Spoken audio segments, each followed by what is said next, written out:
believe it's been a year since I've done this. It's been a ride.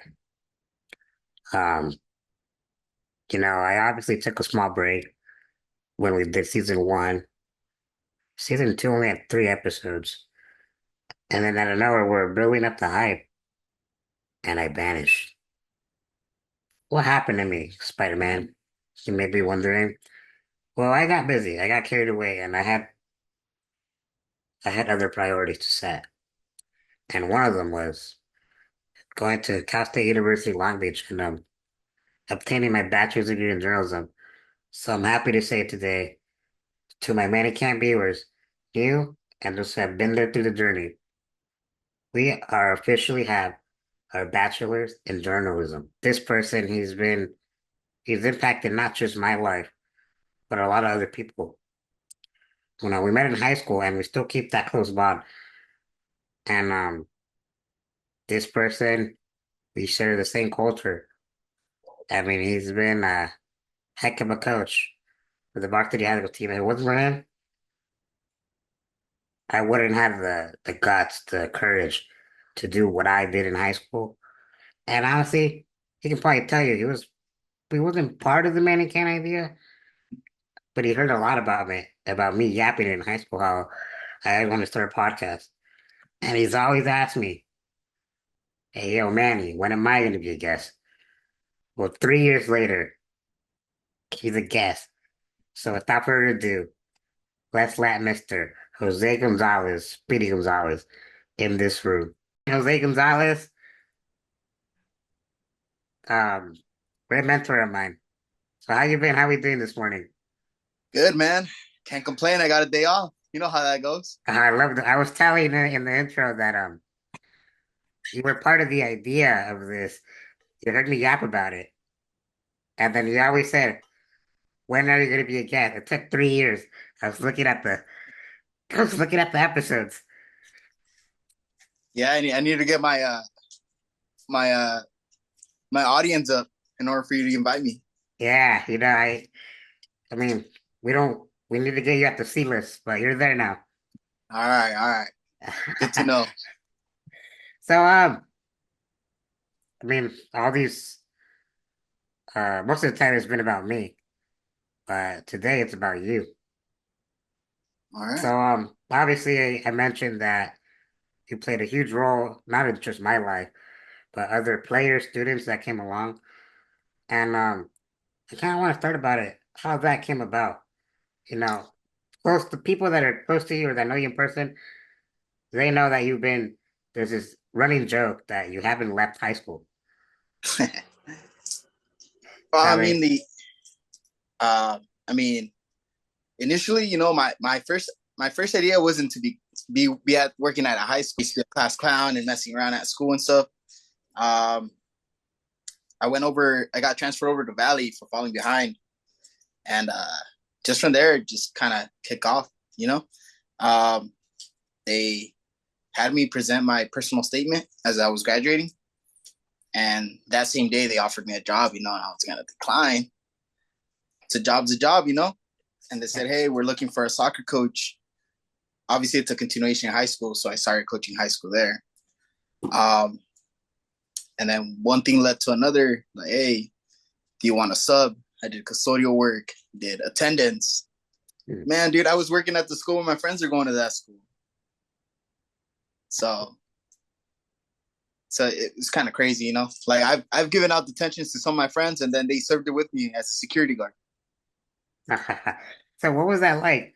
Obviously, you cleaning up after your friends and giving them detention. Like, what were the vibes that like? There had to be like some inside joke or like a little giving Oh, you. one of the ones was like, damn, dude, it was my friend's birthday. He got there late, so obviously he got a lunch detention. So it's his birthday. He got there late for a reason.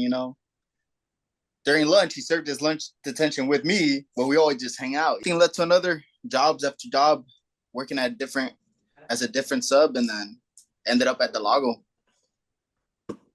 as a security sub. That's where I got that experience. So when I entered there in 2016, you started doing a special ed assistant or whatever, right? I think it was a year or two prior to when you got there. Yeah, I want because to say. I remember.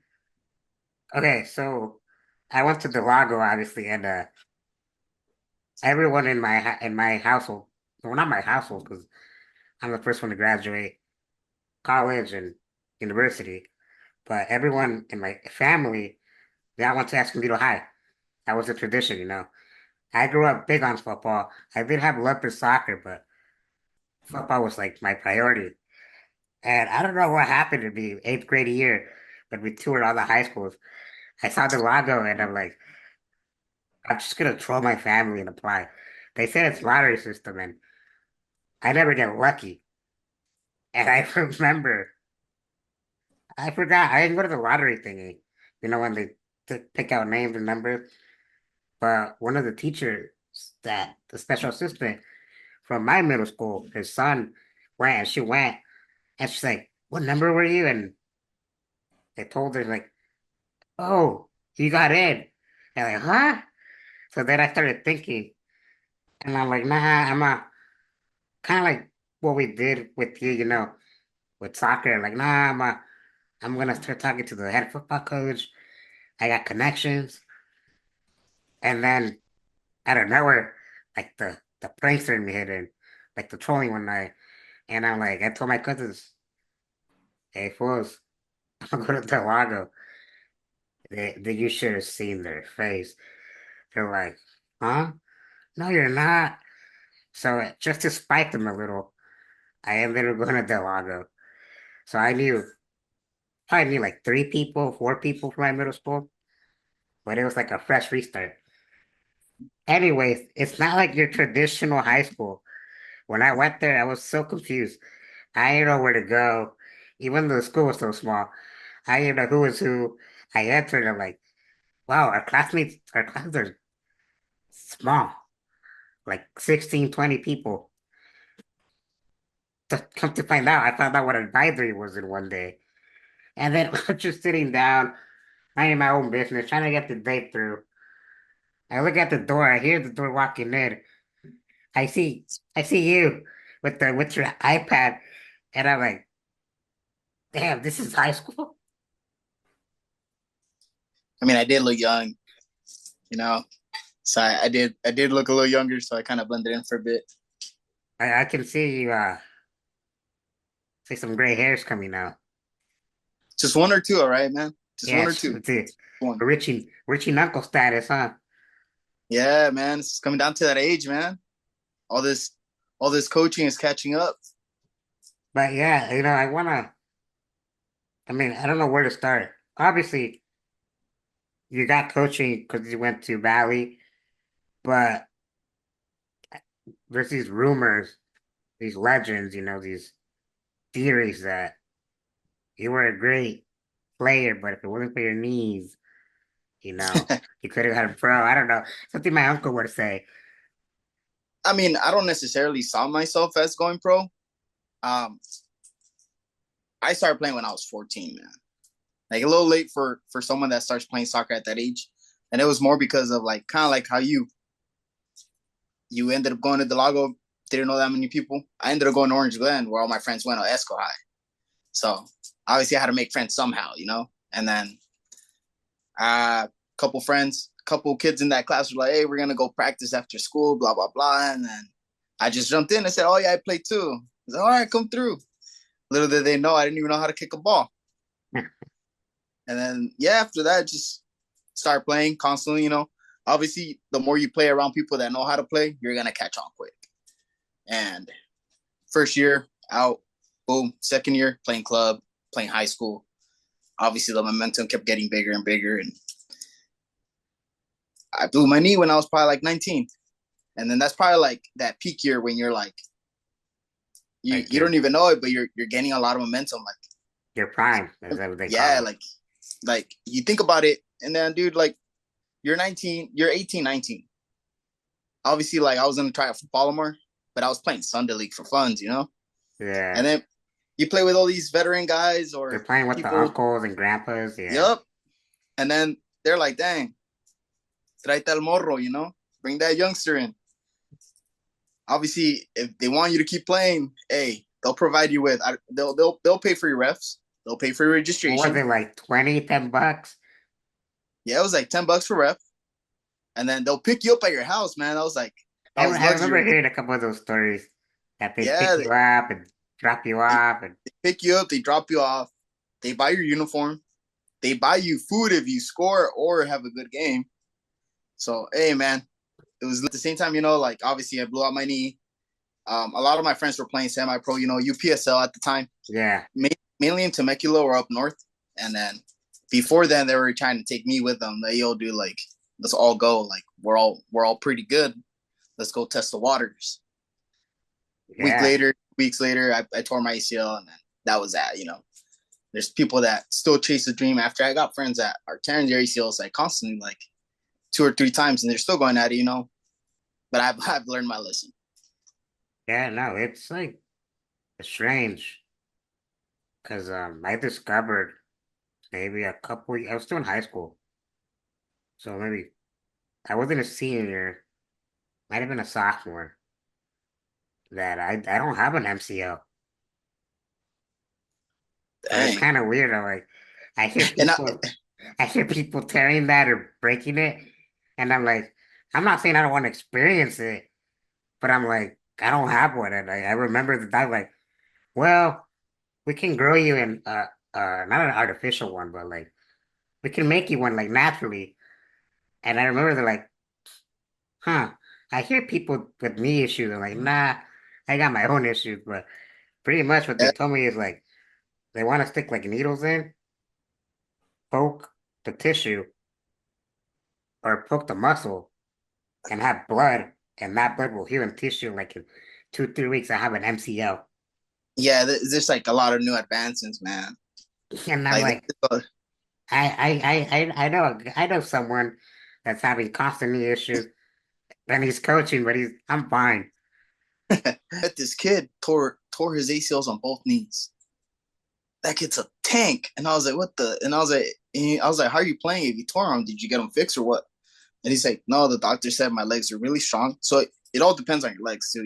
Yeah, That kid had like he he was a built bigger kid, but his legs built like Endrick legs. And then I guess the kid got told by his doctor that his legs were too muscular, so he didn't need an ACL replacement. And that kid like plays like he hasn't torn anything. yeah. I So it's mean, kind of weird. this is why people. I know y'all want your abs. I know you want your arms, but never skip leg day. Yeah, man, you got to build those leg muscles because at the end of the day, like you get older. If I tear my ACL right now, doctors can tell me, hey man, you got nothing going for yourself now. You're reaching your 30s. There's no point in doing surgery. You can live without it, and there goes that. Yeah, that's it's interesting how the human body is. So we meet in high school. At first, it's that you're my student teacher. I'll do my homework. I wasn't the brightest in academics. No mark after no mark, and I'm not ashamed. You would always be there like, do this, do that, and then our favorite class, ENS. The All those PE work, teacher. all those workouts we did, man. I remember we're We in the don't. weight in the Hey, weight we room. don't talk about those. I The remember we're teachers in the find weight out. room, and I was tired. I forgot what we were doing. I was tired. I was worn out. And like you mentioned, like I think you said something about soccer. I forgot what it was. And then that's when like, oh, you like soccer too, blah blah blah. Talked about how you're gonna be the assistant coach to this Italian coach. And then and I jokingly said, y'all need a water boy. And then out of nowhere, like maybe a day or two later, you're like, you saw my chair, you're like, let me see if the water would fit here, blah blah blah. If the coach wants to meet you, I'm like, huh?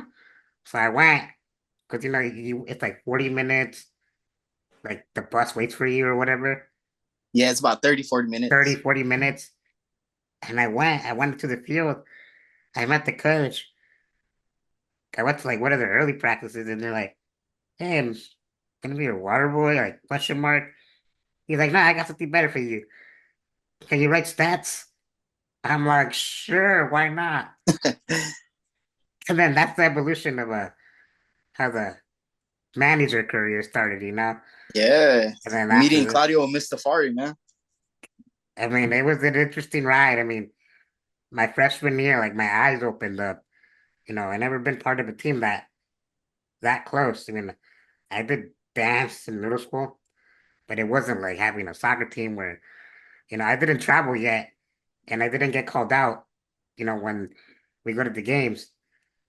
But just being there, and then I did go to the playoff games. I remember that.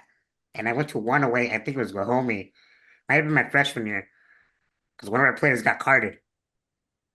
Yeah, I think it was the Guajome one because that was a red card with. I think no, yeah, it was.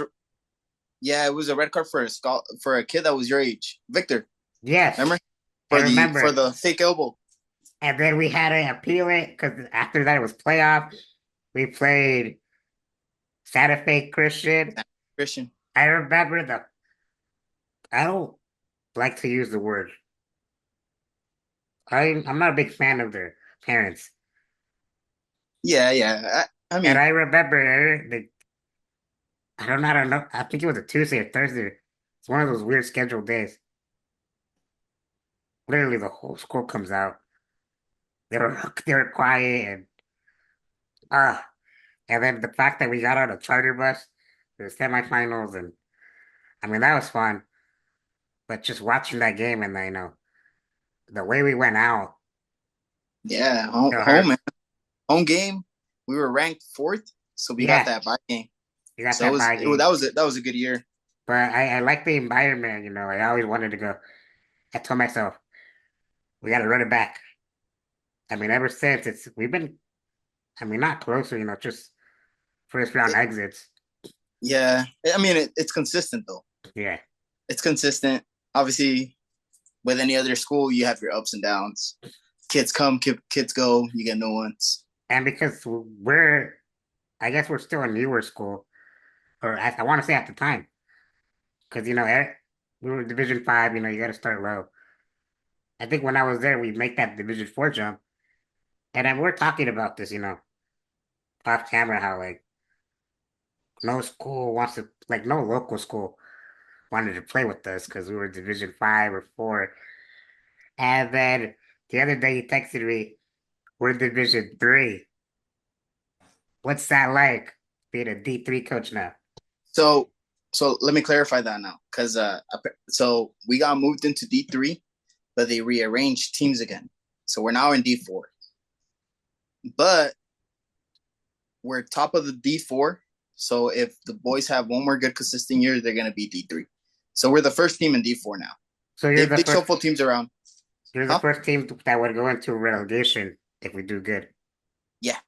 So we're top of D4, first team up there, based off of rankings. So so one more good year, and we're D3. The big surprise is we got D3 schools trying to play us. Orange Glen and Escondido High School. Escondido High School is already on the schedule. Um, so this is the part of the episode where the guest comes up with has one or two questions, and then they ask me anything, open book. All right. I think my first question would be, what was your highest peak in being at the Lago with the staff members that you've met, like like Victor, Rogelio, Jesus, Yeah, like my, all the basically the underrated staff members, you know? I love that word, underrated. I don't know why. Just I mean, nothing but respect and love for all of them. Just hanging out with them. I don't know if it's because the type of person they are, or because we both share like a cultural background, like similar, and we all speak Spanish. And my highest peak has to be like there was nothing bad or negative being said every time. I was competitive in high school. Remember that penny drive sophomore year? Yeah, in the leukemia. win the pasta party or something Yeah, like yeah, yeah, yeah. Well, it's funny because even though we were doing it for the class, me and another classmate were going up against each other, but we were the same team, and we would always go. And I remember going up to Rogelio, and I'm like, Rogelio, tienes cambio, you got change. He's like, I only got a 20 here. So he threw in that 20. And then, Mike is not there no more. And, Mike would always tell me, that one around, hey, you gotta slow down. I'm gonna give you a ticket. that. Nah, yeah, Mike, man, Mike was a good person. He's still a good person. You know, he's over at Valley High School. Yeah, I think when I left, he went there and he's still there. Yeah, that guy. I run into him from time to time because he goes over to the Lago for meetings. Okay. Yeah, Yeah, he'll mess around with Jesus. You remember Jesus, right? The beautiful day. yeah. Yeah, he'll kick the garbage cans when he sees Jesus. He'll kick them down just to mess with them. Wow, yeah. So my peak is, just being around them. And then Victor, you gotta something nice about Batman. Yeah, man, the He, guy with many disguises. I think him, I think with you, we bonded because of the classroom and soccer, obviously. And then with Victor, me and him were always talking video games. So what has changed? Like, what's your coaching like, your system, Because I remember, I don't remember, I know some of our players never took practice seriously when I was there. Man, things have changed, and I think for the best. Um, a lot of the things I see now, dude, is basically kids. I mean, this past year compared to other school teams or other teams are on our campus, our boys soccer team was up there in grades. We had maybe two out for varsity. Two. Not you saying that, if you would have told me that like my sophomore or anytime I was there, I remember we had like half our starters out. Yeah. So I mean, this year's by far it really impressed me, and it shows a lot. You know, obviously, if a player wants to play, they're not they're gonna have their grades, right? Yeah. Yeah, Because that's that shouldn't be a coach's job to hold them accountable that's for. something you always said. I Yeah, remember. and it's legit. Like if you want to play, you're gonna have grades, and if you don't, then obviously you're not that focused on the sport. Could give a message or tell anyone, that's kind of gone through that change that you've been through, or tell a player, that wants to pursue something but it's having blockage or whatever. What is something you would tell them, like words of advice? One of my favorite sayings was like from one of my coaches when I played club was the best player is the one that makes everybody else a good player. You get me? Yeah. And then the second thing would be obviously um, just don't give up. Don't give up. Like things are never going to be handed to you.